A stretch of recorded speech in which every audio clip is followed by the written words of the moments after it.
Salam Indonesia, salam Nusantara dari Sabang sampai Merauke, dari Miangas sampai Pulau Rote. Mantalah iman kita, mantalah kasih kita, mantalah pengharapan kita. Tentunya dalam Yesus Kristus menjadi Tuhan dan Juru Selamat kita dan Juru Selamat dunia. Jangan katakan bahwa Yesus bukan Tuhan. Jangan katakan pula bahwa Yesus bukan Juru Selamat. Dia adalah Tuhan, dia adalah Juru Selamat. Kalau engkau percaya engkau akan diselamatkan, engkau tidak percaya engkau akan dihukum. Dan firman Allah katakan dalam Yohanes 14 ayat yang ke-6, karena begitu besar karena akulah jalan kebenaran dan hidup, tiada seorang sampai kepada Allah kalau tidak melalui aku. Dan Rasul Petrus dalam Kisah Rasul 4 ayat 12, dan keselamatan tidak ada dalam siapapun juga selain dalam Dia Yesus, karena di bawah kolong langit ini tidak ada nama lain yang diberikan kepada manusia yang olehnya kita diselamatkan. Karena begitu besar kasih Allah akan dunia ini sehingga Ia mengaruniakan anaknya yang tunggal, supaya setiap orang percaya kepadanya tidak binasa melainkan beroleh hidup yang kekal. Mantap. Yohanes 3 ayat 30, Yohanes 3 ayat 16. Dan Rasul Paulus mengatakan dalam Roma 10 ayat 9 dan 10, di sana dikatakan, dengan hati percaya engkau dibenarkan dan mengaku engkau akan diselamatkan. Puji nama Tuhan. Dan kiranya Tuhan menyertai kita dan membuat kita memilih yang terbaik. Dan doa dan harapan saya, kekuatan Tuhan, kekuatan firman, kekuatan Roh Kudus, kekuatan iman, kekuatan doa menyertai setiap kita. Mantap! Puji nama Tuhan. Dan kita akan membaca dalam Roma 10 ayat ini, ayat yang sudah setiap hari saya katakan, tapi saya kali ini akan membawakannya. Dan di dalam Roma 10 ayat yang ke-8 sampai dengan ke-11. Tetapi apa katanya ini? Firman itu dekat kepadamu, yakni di dalam mulutmu dan dalam hatimu. Itulah firman iman yang kami beritakan. Sebab jika kamu mengaku dengan mulutmu bahwa Yesus adalah Tuhan dan percaya dalam hatimu bahwa Allah telah membangkitkan Dia dari antara orang mati, maka kamu akan diselamatkan. Karena dengan hati orang percaya dan dibenarkan, dan dengan mulut orang mengaku dan diselamatkan. Karena kitab suci berkata, barang siapa yang percaya kepada Dia tidak akan dipermalukan. Wow, mantap, puji Tuhan. Dan sebelum saya mau menyampaikan kepada kita bahwa saya agak lupa berdoa. Lebih baik untuk memastikan kita berdoa. Tuhan Yesus, berkati firman-Mu supaya kami hidup sesuai dengan firman-Mu dalam nama selalu. Amin. Puji nama Tuhan. Kadangkala beginilah mana. Jadi judul firman Allah, firman iman, ya. Firman iman itu dikatakan yang pertama di ayat 8, yakni di dalam mulutmu dan di dalam hatimu. Haleluya. Ternyata mulut ini, hati ini memegang peranan untuk keselamatan Anda. Alkitab mengatakan dalam Amsal 18 ayat 21, dikatakan di sana bahwa hidup mati dikuasai oleh lidah, siapa menggemakannya akan memakan buahnya. Jadi kalau kamu gemakan kepada hal-hal yang jahat, dari itu kamu akan mendapatkan akibat dari apa yang kamu gemakan itu. Tetapi kalau kamu gemakan hal-hal yang baik, yang benar, sesuai dengan firman Allah, kamu akan mendapatkan iman, kekuatan, dan pemeliharaan Tuhan. Dan itu sebabnya Alkitab mengatakan dalam Amsal 4 ayat 23, jagalah hatimu dengan segala kewaspadaan, karena dari situlah maksudnya dari hatimu terpancar kehidupan. Mantap. Jadi itulah sebabnya dikatakan firman iman. Mulutmu mengaku sesuatu tentang Yesus yang benar, maka engkau akan dibenarkan. Mulutmu tidak mengaku, kamu gemakan tidak benar, kamu makan buahnya. Dan hatimu kau pelihara untuk mengatakan ya dan iya, di atas ya, tidak di atas tidak, maka engkau akan mendapatkan kehidupan. Dan saya mau katakan kepada kita, itu yang pertama. Yang kedua, kata firman Allah, mengaku dengan mulutmu. Apa yang diakui sih? mengaku dengan mulutmu bahwa Yesus adalah Tuhan. Gampang mengatakan Yesus adalah Tuhan. Oh, jangan dulu. Alkitab mengatakan dengan jelas, kalau kamu bisa mengaku Yesus adalah Tuhan, itu bukan karena kekuatanmu. Jadi kalau Anda masih bisa mengaku Yesus adalah Tuhan, bersyukurlah. Karena kita katakan kau akan diselamatkan. Ada banyak orang tidak bisa mengatakan Yesus adalah Tuhan. Kalau Yesus adalah utusan, banyak. Kalau Yesus sebagai nabi, banyak.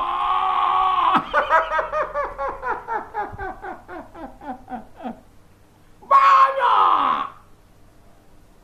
Tapi kalau Yesus sebagai Tuhan, oh tunggu dulu. Mari kita berargumentasi. Mari kita juga berdebat. Tidak perlu berdebat. Berdebat tidak menghasilkan apa-apa. Saya pernah 36 jam berdebat dengan seseorang tokoh. 36 jam saya makan di rumahnya, minum di rumahnya. Tapi kami tetap berdamai. Kami tetap saling menghargai satu dengan yang lain. Tidak ada mungkin orang berdebat 36 jam.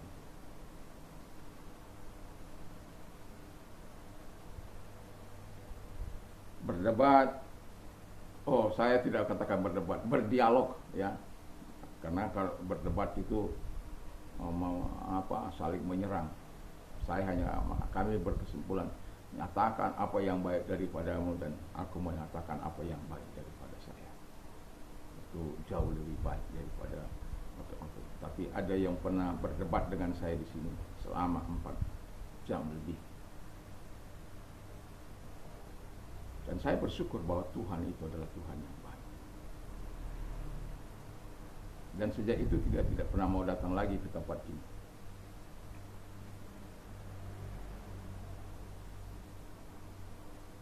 Dan saya sering call dan tidak.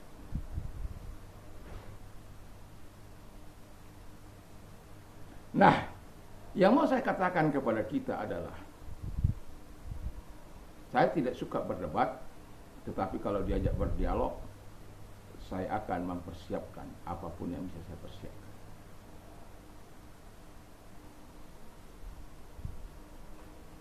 Jadi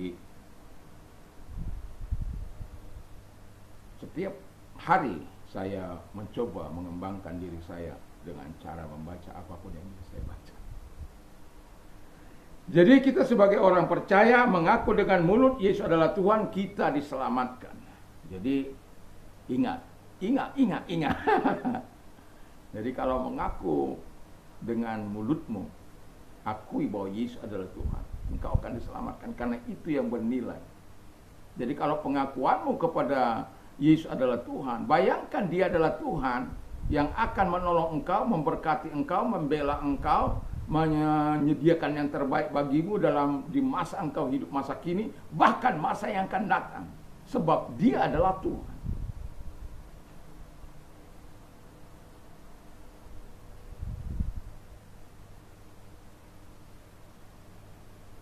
Jadi kadangkala konsep, coba saya mencoba membacakan dulu satu ayat kepada kita dalam 1 Korintus 8 ya, ayat yang ke-6, supaya kita sedikit mengerti arti perbedaan Tuhan dan Allah ya. 1 Korintus 6 ayat yang ke-6, 1 Korintus 8 ayat yang ke-6, demikian bunyi firman Allah. Namun bagi kita hanya ada satu Allah saja. Namun bagi kita hanya ada satu Allah saja, yaitu Bapa, yang daripadanya berasal segala sesuatu, dan yang untuk dia kita hidup, dan untuk dia kita hidup. Dan kemudian, dan satu Tuhan saja, yaitu Yesus Kristus. Satu Tuhan saja, yaitu Yesus Kristus, yang olehnya segala sesuatu telah dijadikan, yang olehnya segala sesuatu telah dijadikan, dan yang karena dia kita hidup. Jadi jelas bahwa Tuhan, antara sebutan Tuhan dan Allah sebagai Bapa kita, Tuhan Yesus Kristus bagi kita, dan kiranya kita akan terus mengakui bahwa Yesus adalah Tuhan dalam hidup kita, karena ada banyak orang yang tidak percaya bahwa Yesus adalah Tuhan. Tapi kalau engkau dianugerahkan untuk bisa mengetes, engkau bisa mengatakan Yesus adalah Tuhan dengan hatimu, sesungguhnya karunia Allah sedang datang kepada engkau, kebaikan Tuhan sedang datang kepadamu, kemurahan Tuhan sedang datang kepadamu. Karena Alkitab mengatakan tidak ada orang yang bisa mengaku Yesus adalah Tuhan terkecuali Roh Kudus ditempatkan di hati orang tersebut. Jadi kita sebagai orang, coba baca ayat satu lagi sebagai referensi kita. Karena itu aku mau meyakinkan kau bahwa tidak ada seorang pun yang berkata-kata oleh Roh Allah dapat berkata terkutuklah Yesus, dan tidak ada seorang pun yang dapat mengaku Yesus adalah Tuhan selain Roh Kudus. Haleluya. Jadi 1 Korintus 12 ayat yang ketiga. Baca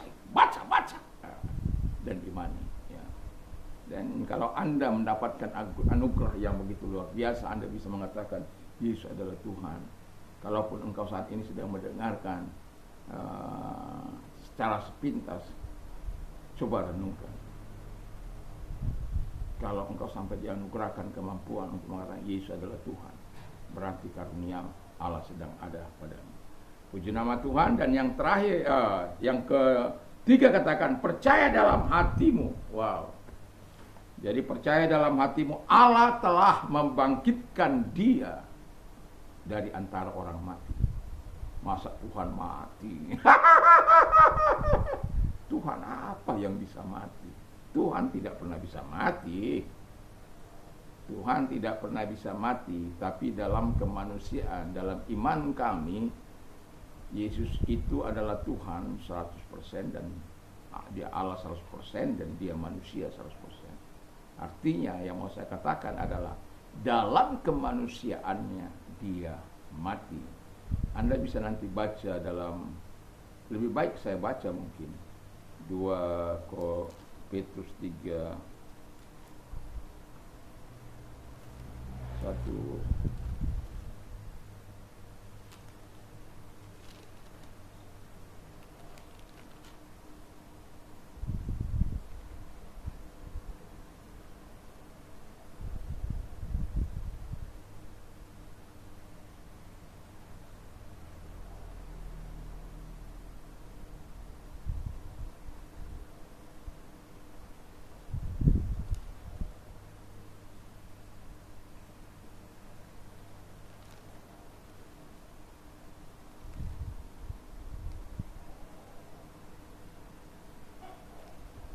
Ya,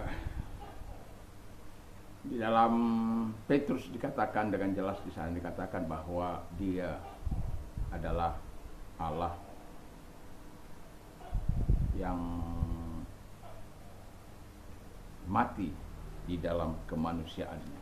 Jadi dia mati di dalam kemanusiaannya, bukan dalam kealahannya dia mati, tetapi dalam kemanusiaannya. Dan itu sebabnya kita sebagai orang percaya diharapkan untuk terus melakukan yang terbaik dalam kehidupan kita sebagai orang yang percaya. Supaya apa? Dalam hidup kita mempercayai bahwa kita dibenarkan, diselamatkan. Jadi kalau kita mengaku dengan mulut kita akan memperoleh segala sesuatu yang baik. Kita akan memperoleh segala sesuatu yang luar biasa. Dan yang terakhir dikatakan, firman iman itu percaya kepada Yesus. Kalau kita percaya kepada Yesus, kita tidak akan dipermalukan. Haleluya. Jadi doa dan harapan saya, kita bukanlah orang-orang dipermalukan kalau engkau percaya. Mungkin boleh saja orang akan mengelok-olok engkau, tapi Tuhan tidak akan pernah mempermalukan engkau. Tuhan akan membela engkau, Tuhan akan menyatakan kasih dan kuasa-Nya. Jadi diberkatilah kita yang memiliki firman iman dalam hati dan pikiran kita, dalam hidup kita, supaya dengan firman iman itu dikatakan dekat, yaitu dengan di mulutmu dan di hatimu. Di mulutmu kita mengaku bahwa Yesus adalah Tuhan, di hatimu kita percaya bahwa Dia telah dibangkitkan dari antara orang mati, maka engkau akan diselamatkan. Memang ujung daripada semua kehidupan orang percaya yang percaya kepadanya memperoleh hidup yang kekal atau diselamatkan di dalam Yesus Kristus. Puji nama Tuhan, kita berdoa. Terima kasih Tuhan, kiranya Tuhan memberkati kami untuk kami percaya kepada Yesus adalah Tuhan, karena kami tahu Dia adalah Allah yang membela, menolong setiap kami. Dalam nama Yesus kami berdoa. Kalau engkau sedang sakit, saya mau berdoa bagimu, percaya bahwa Yesus mampu melawat engkau dimanapun engkau berada. Dalam nama Tuhan Yesus Kristus. Kalau engkau orangnya, mari angkat kedua belah tanganmu, mari kita berdoa. Lihat tangan-tangan yang diangkat kepadamu Tuhan, dan engkau mau menyembuhkan mereka segala sakit penyakit yang mereka miliki. Dalam nama Yesus Kristus aku perintahkan, keluar, dan oleh bilu-bilu daripada Tuhan Yesus mereka sembuh, oleh kuasa mereka sembuh. Dalam nama Tuhan Yesus terjadilah kebaikan Tuhan dalam hidup mereka.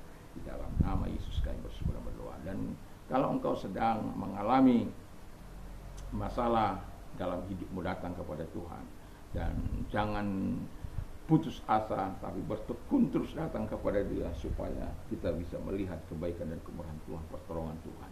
Kalau engkau orang yang angkat kedua belah tangan, kita berdoa. Terima kasih Tuhan Bapa di surga, dan tangan-tangan yang diangkat kepadamu dalam nama Yesus, segala persoalan mereka engkau tangani Bapa di surga, karena kami tahu Petrus, Paulus, pahlawan-pahlawan iman kami, mereka telah bersaksi tentang kebaikan, tentang Tuhan, bagaimana mereka keluar dari segala permasalahan hidup mereka karena Tuhan yang menolong mereka. Kami percaya engkau Yesus yang tidak pernah berubah dahulu, sekarang sampai selama-lamanya. Kami akan menikmati juga pertolonganmu, sama seperti apa yang sudah engkau lakukan bagi para rasul-rasul, para nabi-nabimu. Kau juga akan menolong setiap kami yang percaya pada akhir zaman ini. Terima kasih, kami bersyukur di dalam nama Yesus. Terima kasih buat pertolonganmu, terima kasih buat jalan keluar, terima kasih buat kebaikanmu. Dalam nama Yesus kami berdoa. Haleluya, amin. Tuhan Yesus memberkati. Selamat malam bagi kita semuanya. Kalau kita mau tidur, jangan lupa untuk berdoa dan menyatakan segala keinginan kita kepada Allah, dan jangan lupa untuk memperkatakan firman Allah dalam hidup kita. Tuhan Yesus memberkati.